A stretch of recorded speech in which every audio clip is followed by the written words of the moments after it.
Irmãos, nós vamos continuar a exposição do livro do Gênesis, Hoje nós vamos voltar um pouquinho no texto de semana passada, que o reverendo Mauro expôs, capítulo 39. Leremos dos versos 19 até o verso 23 e entraremos assim no capítulo 40, que norteará o restante da nossa meditação nesta manhã. Então nós vamos ler Gênesis capítulo 39, do verso 19 até o verso de número 23. A palavra do Senhor nos diz assim: Tendo o Senhor ouvido as palavras de sua mulher, como lhe tinha dito, desta maneira me fez o teu servo. Então se lhe acendeu a ira. E o Senhor de José o tomou e o lançou no cárcere, no lugar onde os presos do rei estavam encarcerados. Ali ficou ele na prisão.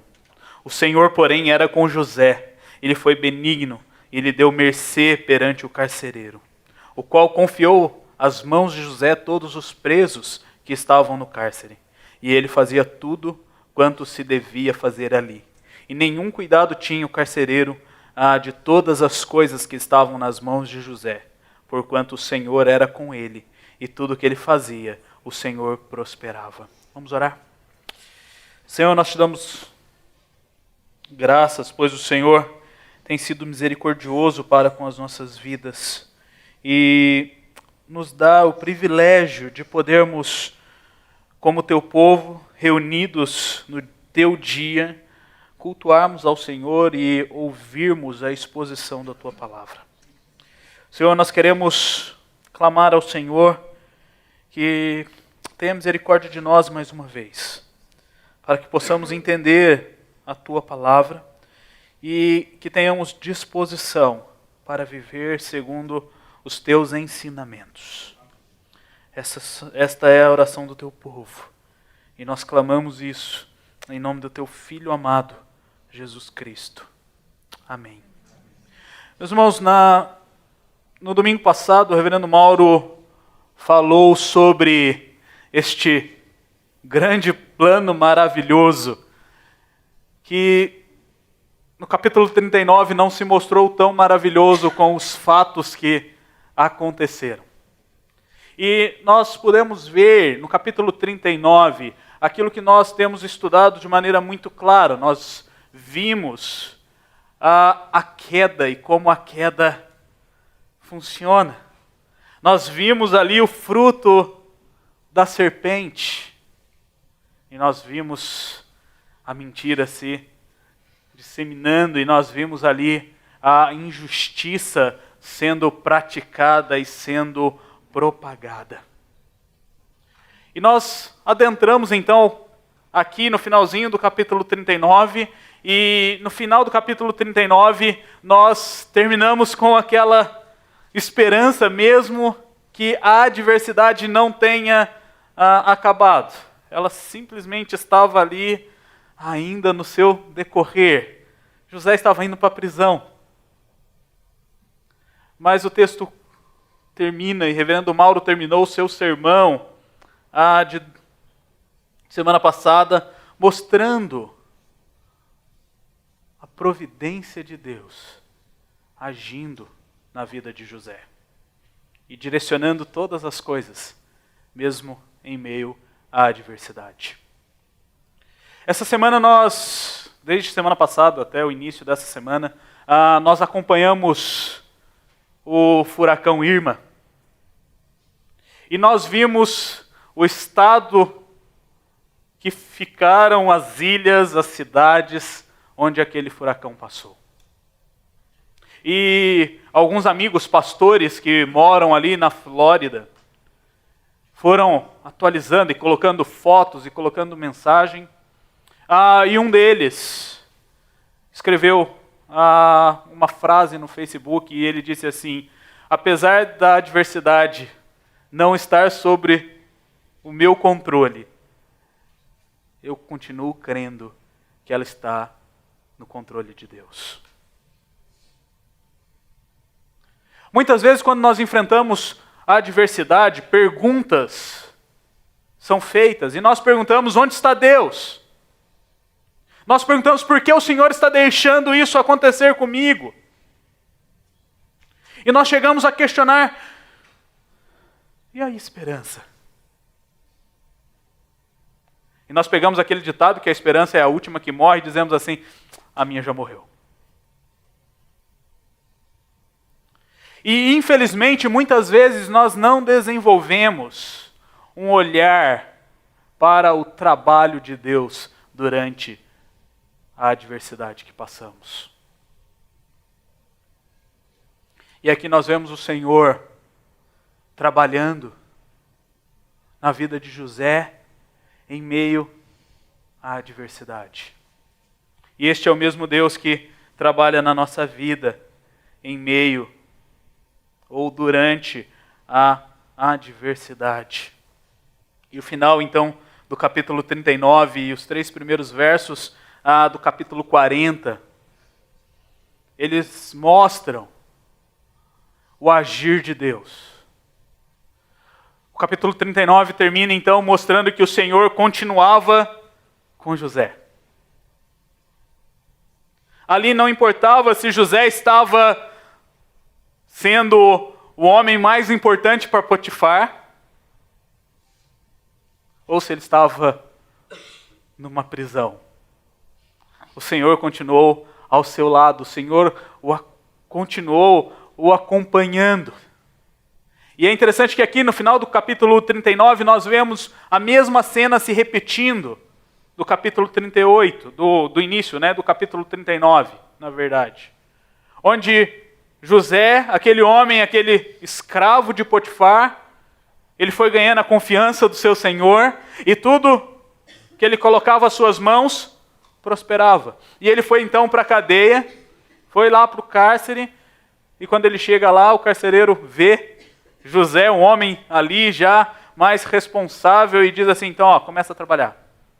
E o que acontece? O Senhor era com ele, tudo o que ele fazia, o Senhor prosperava.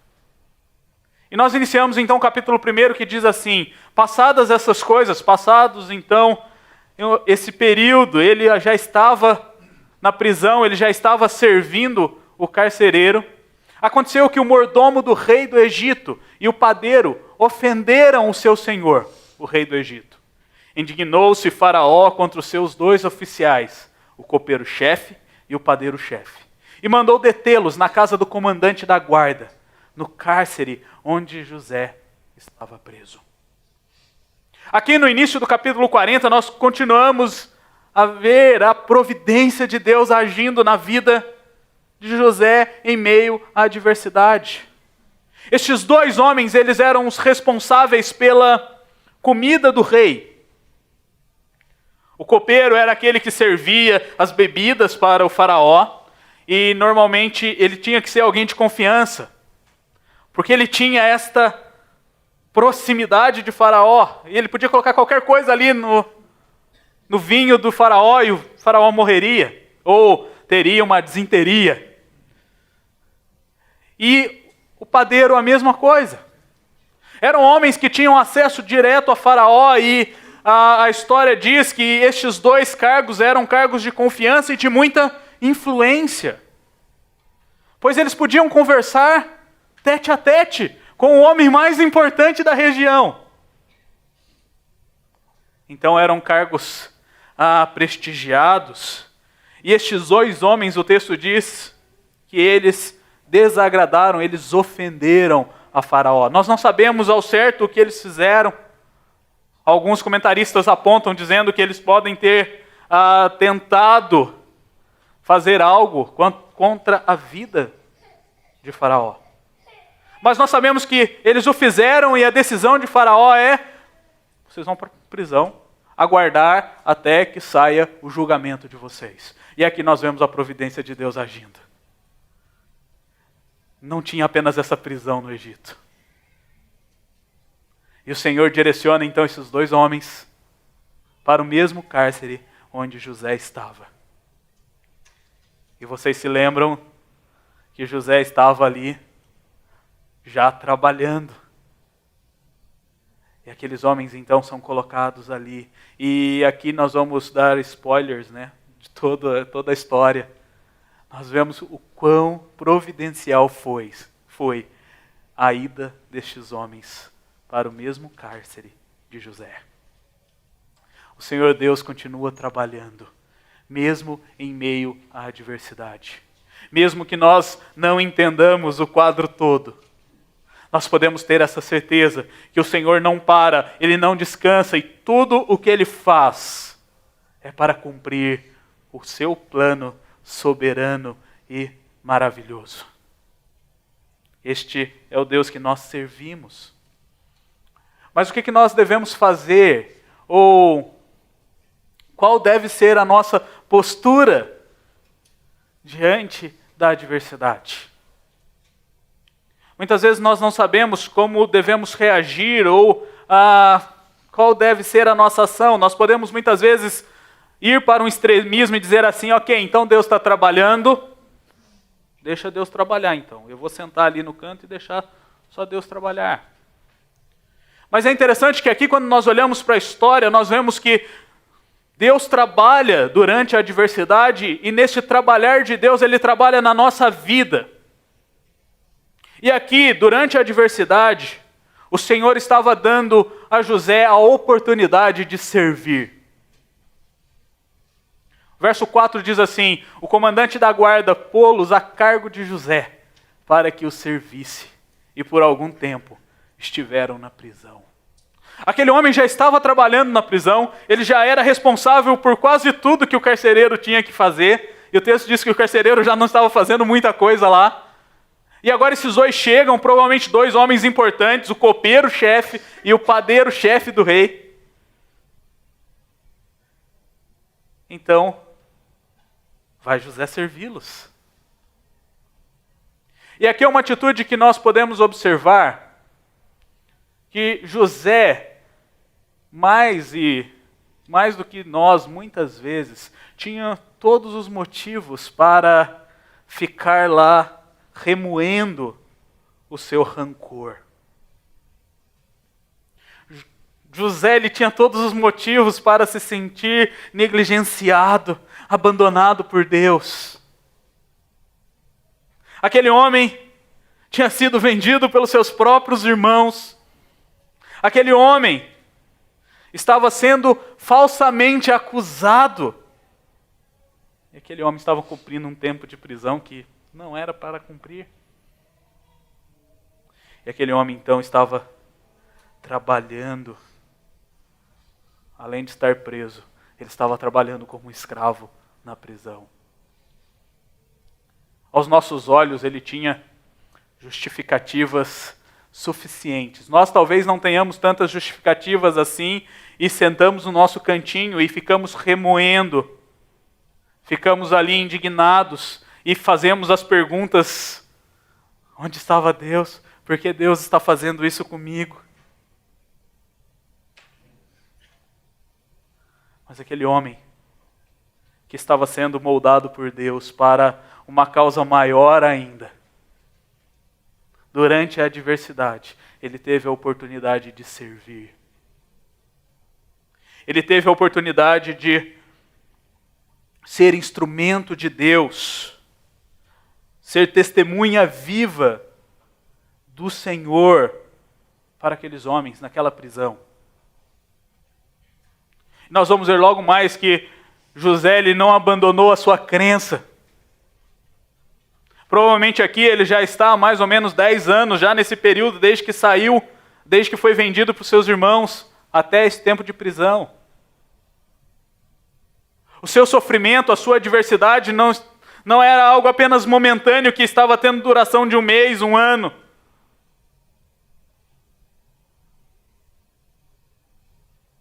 Mas aquele homem teve a oportunidade de não voltar os seus olhos para si. Mas Deus, ao trabalhar no meio da adversidade, Ele deu a oportunidade para José olhar para as outras pessoas e servi-las. E aqui é algo que nós precisamos aprender quando nós passamos pelo sofrimento. Nós precisamos aprender que nós não podemos ficar retirados na nossa concha da autopiedade.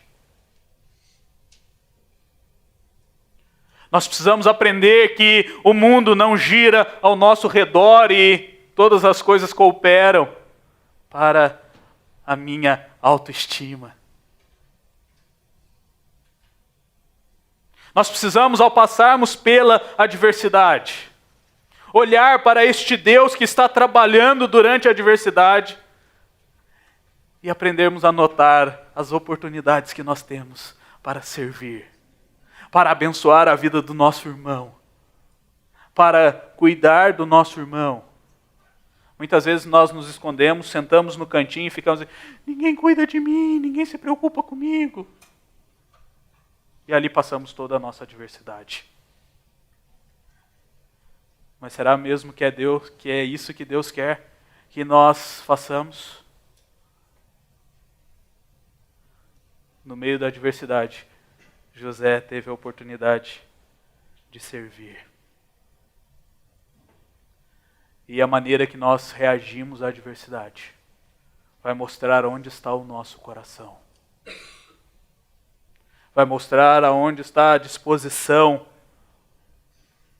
que nós temos de testemunharmos, a disposição que nós temos de colocarmos diante de Deus os nossos problemas e deixarmos Deus trabalhar. José aqui com esse tempo de serviço, Deus trabalhou na vida dele e ele aprendeu humildade. Você lembram daquele garoto que estava lá contando os seus sonhos? Que vocês vão me servir. Aquele garoto que estava com a sua túnica toda espalhafatosa, andando para todo lado. Agora era um escravo que trabalhava dentro da prisão. Esse não era o sonho dos jovens da época, como não é o sonho dos jovens de hoje. Mas esse momento de trabalho foi para que José aprendesse humildade. Este momento de adversidade, nós vemos que José aprendeu a ser fiel nas pequenas coisas.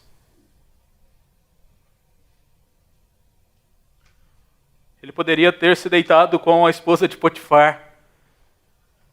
Ele poderia ter dito assim, tá bom, eu já estou aqui no Egito, eu estou comendo a comida do Egito, eu estou vestindo a roupa dos egípcios. Pronto, vou virar um egípcio. Acabou, tá ok, ninguém vai ver. Mas aquele homem aprende a ser fiel em detalhes. E nós vamos ver que isso é importante porque depois ele vai ter que ser fiel no muito. Aquele homem assume a destra de Faraó. E nós vemos aqui, Deus está moldando o caráter de José. Está trabalhando na vida dele. Aquele homem aprende a servir a todas as pessoas. Estava na prisão e o que ele estava fazendo? Ele estava servindo as piores pessoas que estavam na prisão. Mas ele também havia servido a Potifar. E logo mais ele vai servir a Faraó. Mas ele estava aprendendo a servir todas as pessoas. José estava aprendendo relacionamento durante a sua adversidade. Ele precisava se relacionar com as pessoas. E o mais importante durante a adversidade, nesta oportunidade de servir que ele tinha, ele estava aprendendo a depender de Deus. Quando nós passamos pela adversidade, nós precisamos aprender a depender de Deus. Naturalmente, o nosso coração tende a não dependermos de Deus, a buscarmos coisas nas quais nós podemos nos agarrar, que nós possamos apertar e segurar. Mas com toda a história de José, nós vemos que Deus, Ele está trabalhando em todos os momentos. Ontem eu li uma postagem do Voltemos ao Evangelho, de um pastor que estava pregando em São José dos Campos. E ele disse assim que Deus não nos guia pelo Google Maps. No Google Maps nós podemos ver toda a trajetória, do começo ao fim. E nós vamos passando ali, vendo onde que vai virar, o que vai virar, e nós podemos nos programar. Ah, não quero passar aqui, eu vou lá e arrasto a setinha e passo em outro lugar. Não, Deus não nos guia por Google Maps. Ele nos guia pela sua vontade soberana, e nós não conseguimos ver o final da trajetória. E nós precisamos, assim, a depender de Deus. Aprender a depender de Deus. O reverendo Mauro disse no início que nós já passamos com vocês diversos momentos. Momentos de adversidade, momentos de sofrimento. E nós sabemos que alguns já passaram por esses momentos, outros ainda estão passando por este momento. Alguns já estão vendo aquela luz ali mais próxima do fim do túnel. Mas quando nós olhamos para a adversidade de José, nós precisamos entender que não adianta nós entregarmos as nossas vidas à frustração, ao desânimo. Não adianta ficarmos ali, desistirmos de lutar. Porque Deus, Ele não desistirá, Ele continuará trabalhando. E nós precisamos aprender a olhar para o agir de Deus no meio da adversidade e nas oportunidades que Ele nos dá de servirmos. E como com isso nós crescemos. E a segunda coisa que esse texto nos ensina é que dentro da providência de Deus, durante esse período de adversidade, nós somos capacitados por Deus para crescermos. O texto continua então no verso 5 dizendo assim: e ambos, os dois prisioneiros, sonharam, cada um seu sonho na mesma noite, cada sonho com a sua própria significação. O copeiro e o padeiro do rei do Egito, que se achavam encarcerados. Vindo José pela manhã, viu-os, e eis que estavam turbados.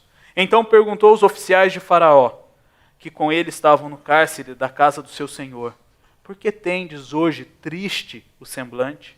E eles responderam: tivemos um sonho, e não há quem possa interpretar. Disse-lhes José: porventura não pertencem a Deus as interpretações? Contai-me o sonho. Então o copeiro-chefe contou o seu sonho, e José lhe disse: em meu sonho, José lhe disse: em meu sonho havia uma videira perante mim, e na videira 3 ramos. Ao brotar a vide havia flores, e os seus cachos produziam uvas maduras. O copo de Faraó estava na minha mão. Tomei as uvas e as espremi no copo de Faraó, e dei na própria mão de Faraó. E então lhe disse José: esta é a sua interpretação. Os 3 ramos são 3 dias. Dentro ainda de 3 dias, Faraó te reabilitará e te reintegrará no teu cargo. E tu lhe darás o copo na própria mão dele, segundo o costume antigo, quando lhe eras copeiro. Meus irmãos, aqui nós vemos aquele homem que estava crescendo, que estava amadurecendo em meio à adversidade. Ele não estava ali emburrado, servindo porque ele era obrigado a servir. Ele estava preocupado com os outros prisioneiros.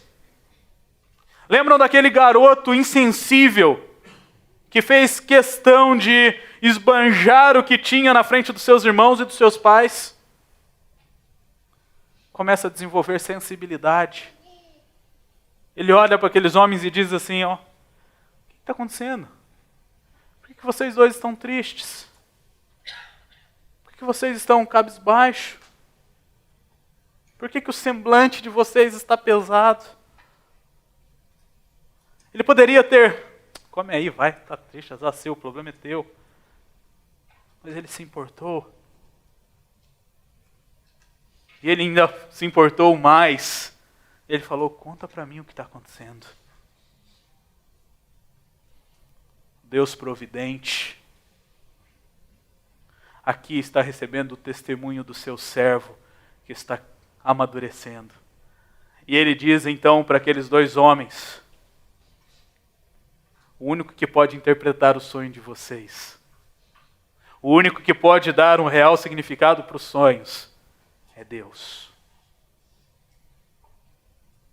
E aqui ele usa o nome de Deus.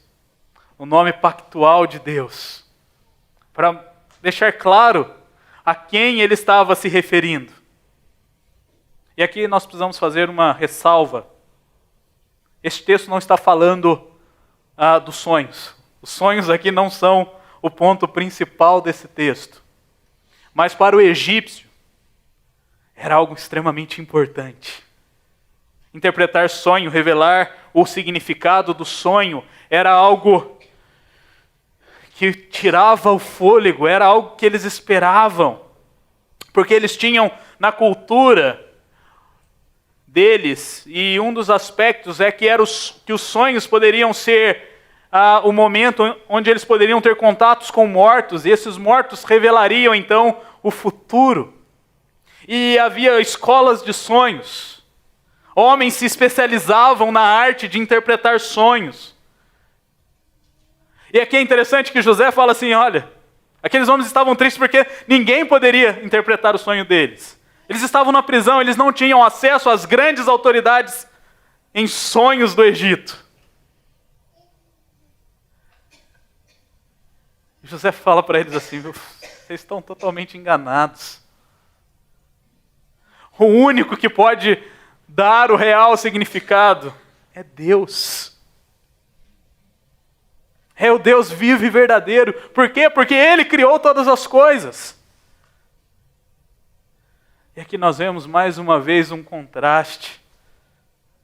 José foi parar no Egito porque um dos motivos era porque ele era o sonhadorzinho. Foi o que os irmãos deles disseram. Lá vem o sonhadorzinho lá com a sua capa bonitinha lá. Os sonhos de José desencadearam todo esse processo até aqui, mas estavam sendo dirigidos por Deus, e agora o sonho destes dois homens vai fazer o ponto de virada para outra fase da vida de José, que nós veremos depois no capítulo 41. Deus estava com a sua providência durante a adversidade, providenciando meios para que José crescesse. E o sonho deste copeiro é um sonho que tem um significado, uma interpretação muito boa. Você vai ser restaurado, cara. Daqui a 3 dias, você vai voltar à sua posição. E José fala para ele assim, olha,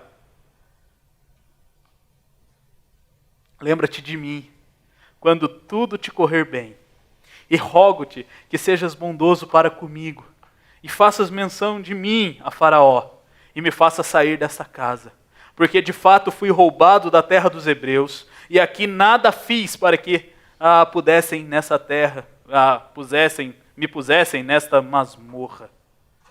José olha assim, olha, provavelmente porque você vai ser liberado, você também pode ter sido injustiçado. Eu fui injustiçado. Eu não fiz nada. Quando você estiver bem, quando você já estiver lá no seu cargo de novo, lembra-te de mim. Fala com o Faraó. E o outro, então, o padeiro, estava todo animado, né? Esse cara é bom mesmo, ele interpreta sonho que é uma beleza. Deu certo, o cara vai ser restaurado na sua posição, vai começar a ganhar o seu salário de novo, que beleza. Cara, José, deixa eu te contar meu sonho agora. Ele então conta o seu sonho.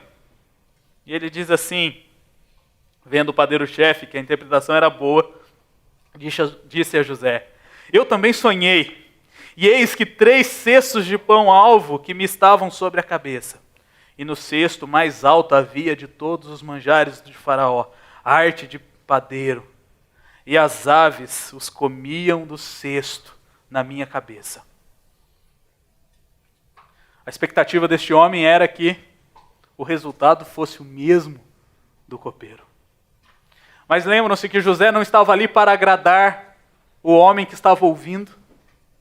José não estava ali para ser um instrumento de bajulação. Mas ele estava crescendo em dependência de Deus e em testemunho de Deus. E ele tinha que falar a verdade para aquele homem. Então José então diz para aquele homem. A interpretação é esta. Os 3 cestos são 3 dias.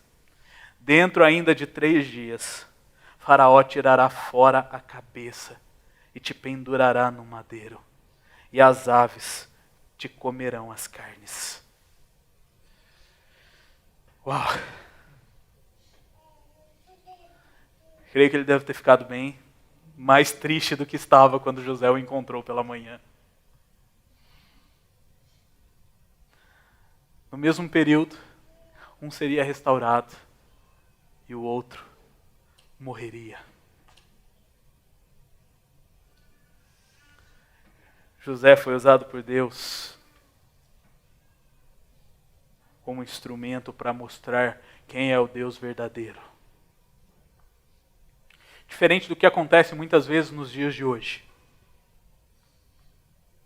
Muitos nos dias de hoje estão preocupados com a interpretação dos seus sonhos.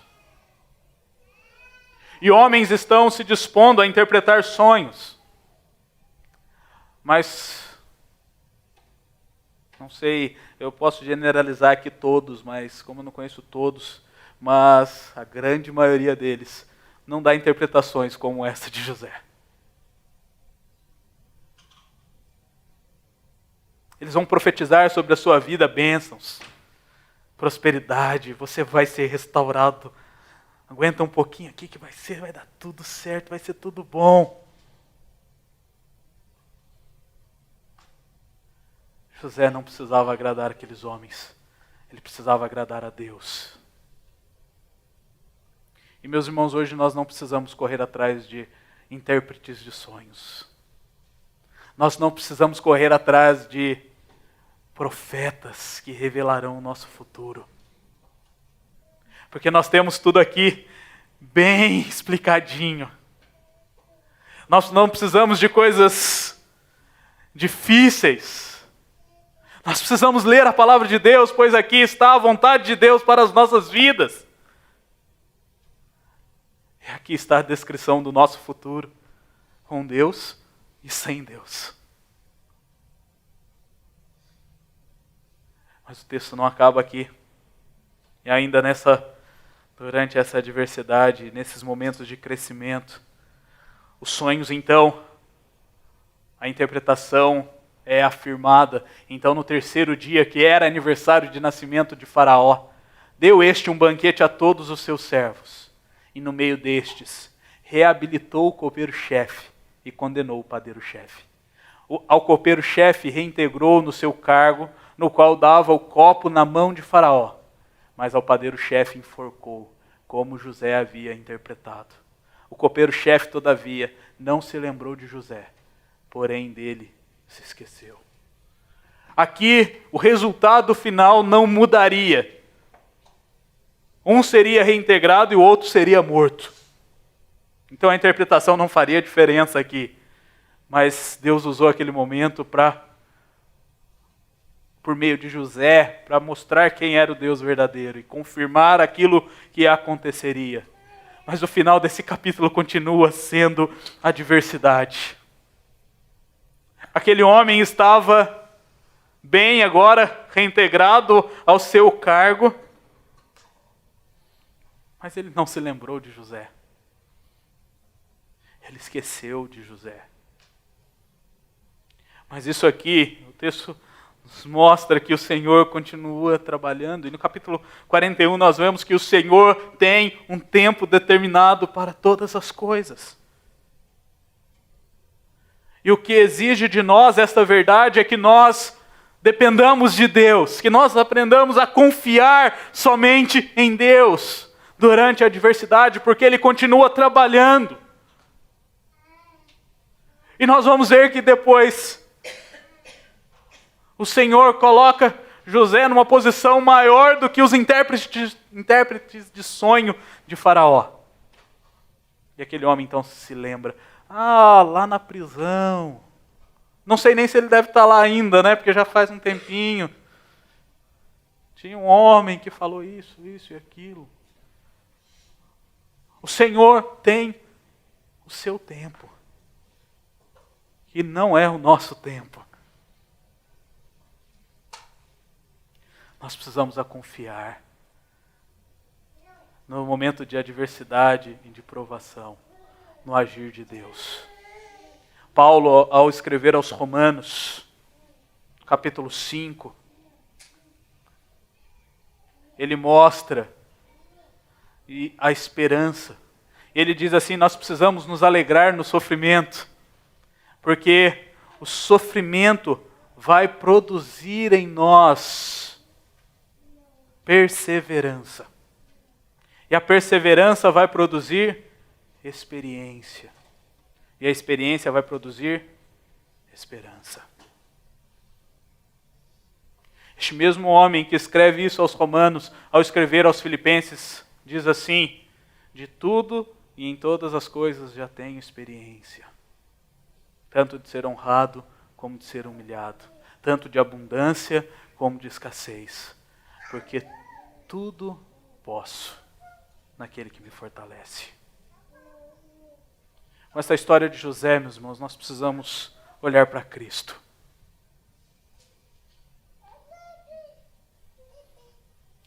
O nosso Senhor Jesus sofreu. Passou por momentos de adversidade. Isaías o descreve como sendo o servo sofredor. Mesmo em meio à perseguição, mesmo em meio aos insultos, mesmo em meio à maltratação, o Senhor Jesus não reagiu com ultraje e não respondeu da mesma forma que aqueles homens fizeram. Mas ele serviu ao Senhor fielmente até o final. No meio do sofrimento, nós precisamos nos lembrar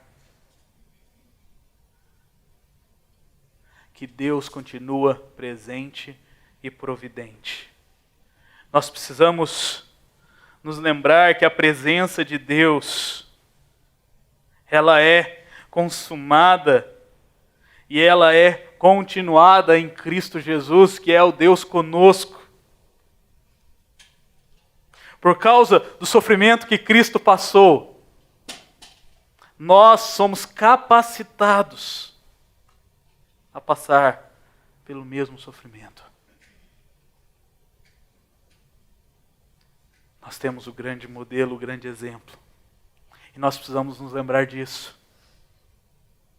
Deus, Ele continua presente. E Ele continua providente.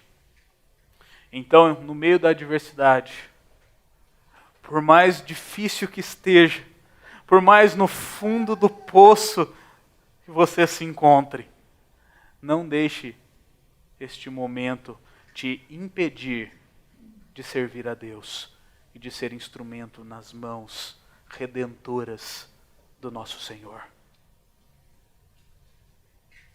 Aprenda a olhar para o trabalhar de Deus na tua vida.